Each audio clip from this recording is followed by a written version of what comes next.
অস্বাভাবিক মৃত্যু হলো ঝাড়গ্রামের সুপার স্পেশালিটি হাসপাতালের কর্মরত গ্রুপ সির এক কর্মীর। হাসপাতালের সুপার অফিসে গাড়ি চালক হিসেবে যুক্ত ছিলেন। গলায় ফাঁস লাগিয়ে আত্মঘাতী হন বলে জানা গিয়েছে ওই গাড়ির চালক। ঘটনাটি ঘটেছে বৃহস্পতিবার সকালে ঝাড়গ্রাম জেলার ঝাড়গ্রাম সুপার স্পেশালিটি হাসপাতালের সুপারের অফিসের বাইরে গাড়ি রাখা স্ট্যান্ডে। মৃত্যুর কারণ নিয়ে তৈরি হয়েছে ধোঁয়াশা। খবর পেয়ে ঘটনাস্থলে পৌঁছয় ঝাড়গ্রাম থানার পুলিশ। পুলিশ জানিয়েছে মৃত ব্যক্তির নাম বিশ্বজিৎ সরকার। তিনি ঝাড়গ্রাম সুপার স্পেশালিটি হাসপাতালের সুপারের অফিসের ড্রাইভারের কাজে নিযুক্ত ছিলেন। মৃত্যুর কারণ নিয়ে ধোঁয়াশা থাকায় মৃতদেহ উদ্ধার করে ময়নাতদন্তে পাঠিয়েছে পুলিশ। প্রকাশ্য দিনের আলোয় হাসপাতালের সুপারের অফিস চত্বর থেকে চালকের ঝুলন্ত দেহ উদ্ধার হওয়ায় চাঞ্চল্য ছড়িয়েছে এলাকায়। হয়েছে দেখলাম বলতে শুনেই তো মোটামুটি ভেঙে পড়েছি। সকালবেলায় চাটা খেয়ে আমি ওখানে বসেছিলাম, কয়েকজন স্টাফ চিল্লাচ্ছে, বলছে গোস্বামীদা আসো আসো, পল্টুরা গলায় ধরে দিয়েছে। আমার তো বিশ্বাস হয় না, ছুটে এসে দেখছি হ্যাঁ সত্যি এরকম অবস্থা। যে তারপরে আমাদের কিছু সহকর্মী আছে, তাদেরকে জিজ্ঞাসা করতে তারাও বলছে সকালে আমাদের সঙ্গে দেখা হয়েছে, চা খেয়েছি, কথা হয়েছে।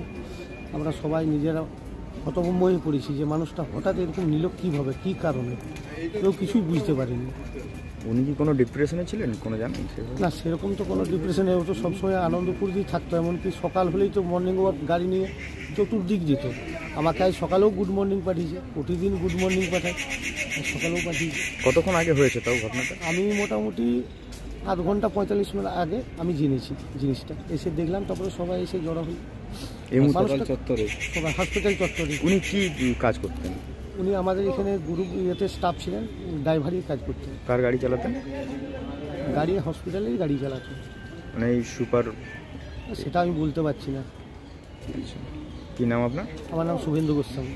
আপনি কি কাজ করেন? আমি হাউসকিপিংয়ের কাজ করি। হঠাৎ এই ঘটনাটা এসে দেখলাম আজ হসপিটালে আমাদের এক কর্মচারী গলায় দড়ি দিয়েছে। খুবই দুঃখজনক, মানে এটা ভাবার বাইরে আর কি। যা পুলিশ এসছে, ওনার বডি নামালেন, এবার যা যা প্রসিডিংস করার সেগুলো সব করা হবে। দিনের আলোতে আমি বলতে পারছি না কী হয়েছে। কোন কি পোস্টে? উনি তো গ্রুপ সি ছিলেন বোধহয়, গ্রুপ সি ড্রাইভার ছিলেন। আমি জাস্ট হসপিটালে ঢুকলাম, ঢুকে তো এই দেখলাম। সিসি ক্যামেরা আছে তো এখানে? আমরা দেখবো, সবই আমরা দেখবো। পুলিশ আমাদের কাছে যা যা ইনভেস্টিগেশন যা যা লাগবে আমরা সবই দেবো, পুলিশকে সবই দেবো। 399 hotel and restaurant, Narayangarh bypass, পশ্চিম মেদিনীপুর। আমাদের এখানে সকাল, দুপুর ও রাত্রিকালীন আহারের সুব্যবস্থা রয়েছে।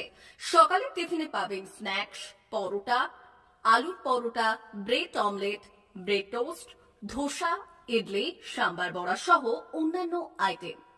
দুপুরের খাবারে পাবেন ভেজ ও নন ভেজ আইটেম, লাউ চিংড়ি, চিংড়ি মালাইকারি ও ইলিশের নানান পদ, ভাত, খাসি ও মুরগির মাংস। রাতের খাবারে থাকছে একাধিক ইন্ডিয়ান ও নন ইন্ডিয়ান সুস্বাদু ও সুস্বাস্থ্যকর খাবার।